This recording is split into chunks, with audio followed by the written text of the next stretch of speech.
okola kyamaanyi omulungi akyaje ku Medical Channel Media nkwaniriza mukwano naku luno olwaleero twebaza Katonda asobodde odukutuusaamu abasinzira gye muli ng'essaawa eno gw'ogenda kwebaka mukwano nsaba kimu Katonda akukuume era akuyise mu kiro kyo wabula gwe wenna ng'otandise kakkalabya nkusabira mukisa mwerere okuva eri Katonda ya subscribing edda nebaza bwebaza ate na subscribing nkusaba yo subscribe video eno obeere ng'ogiwaka like notification bell mukwano togyerabira tubeere nga tutambulira wamu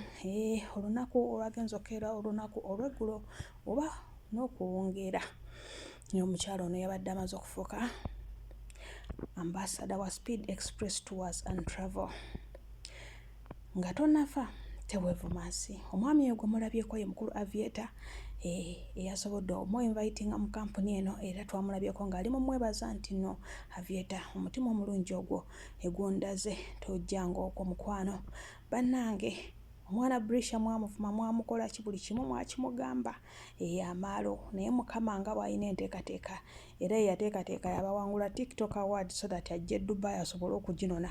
ebyo ebitiibwa byaguddemu essaawa zino omukyala Asha Kama naye yavuddeyo n'amugamba Brisha byonna ebisima twebaza Katonda era congratulations tulabyeko bangi omwezi guno ogwa September gubambi abaana gubatambulidde bulungi na buwanguzi ogamba okyali eyo ekikyo kiri kitya kubanga etuvudde wa Brisha tulabyeko mukulu Yash Poppy ng'akikoze bw'ati akooye okubirira ku nsiko n'asalawo ayingire ddala agende bamutegeere waka akyale mu maka g'abakadde era bw'ati bwe yakikoze olunaku olw'eggulo mu ssanyu eringi Yash Poppy nzikiriza mumanyi TikTok oyo ow'empale ze zasiba naye ku luno yabadde so smart ng'agenza okuweesa mukyala we ekitiibwa eri mu bakadde baabwe nze nkusabira bisingaawo mukwano byonna omusajja yenna gy'ali eyo bwe yeevaamu bannange n'agamba kaŋŋende mu bakadde ekitiibwa okimuwanga tebafoose eyo aba asiimye nti gwe oba otuule waka ataba ayeyawudde okuva mu balenzi okufuuka omusajja bambi congratulations Yash Poppy embaga okwanjula byonna tusaba Katonda akuteremu obwangu ye omwana Phoebe leero olunaku lwakusatu okuva yatandise okukikubira ku Urban yawo mukitegeera ku Fun Plus agenda bafa bakola akutte bendera y'Abakadama era Abakadama bangi tubalabye nga basituse bannange abalala bali mu kkaba amaziga abalala boogedde Oluzungu n'Oluganda kwegamba ye Phoebe kye yatukoledde kyo kyabadde kikambwe Phoebe bendera gye yakutte ey'okubeera ku TV twalabyeko omukyala mwona mu bigambo bye ng'abagamba bannange mwewummuzeeko kati oba bahaters mutugamba ki abakugamba nga tokyusiza kaviiri Phoebe yakyusiza kaviiri abakugamba nga akagato kagudde olubege n'agamba nga tonnafa teweevuma nsi mmwe mwenna abali mu kuvuma abantu tomanyanga enkeera yagenda okujja ku kkubo tomanyanga enkeera yagenda okukuwa ekyokulya omukyala Phoebe ne Mona banyuma kuwulirako era mwenna abalaba mmanyi mu followinga Phoebe bambi mugendeeyo muwulire ku bigambo bya Mona bye yamugambye biri encouraging bizaamu amaanyi ebyo biwulirira era biraga essanyu congrats girl butuufu ng'amugamba lwaki nedda lwaki si congratulatinga omwana wa maama bwe tukikubya ababiri bwe tusirisa ababiri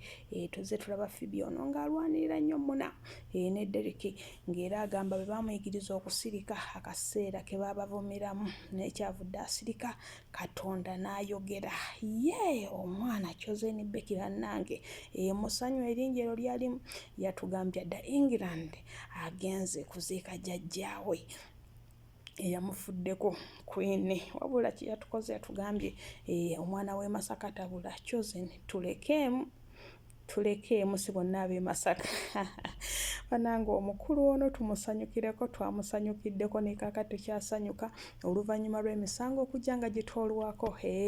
ogumu ku gumu gijja genda gitoolwako omusango gwamugiddwako gwe gukuma omuliro mu bantu era abantu be balabise nga basanyufu bambi nga bagamba ekyo ekikoleddwa tulina essuubi nti n'emirala gigenda kumuggyibwako ne twebaza Katonda y'omukyala eyalabikira mu katambi ng'akuba omwana n'omwana we yennyini gw'azaala engatto ewabi n'ewatuufu wonna bwe yamukuba bubi.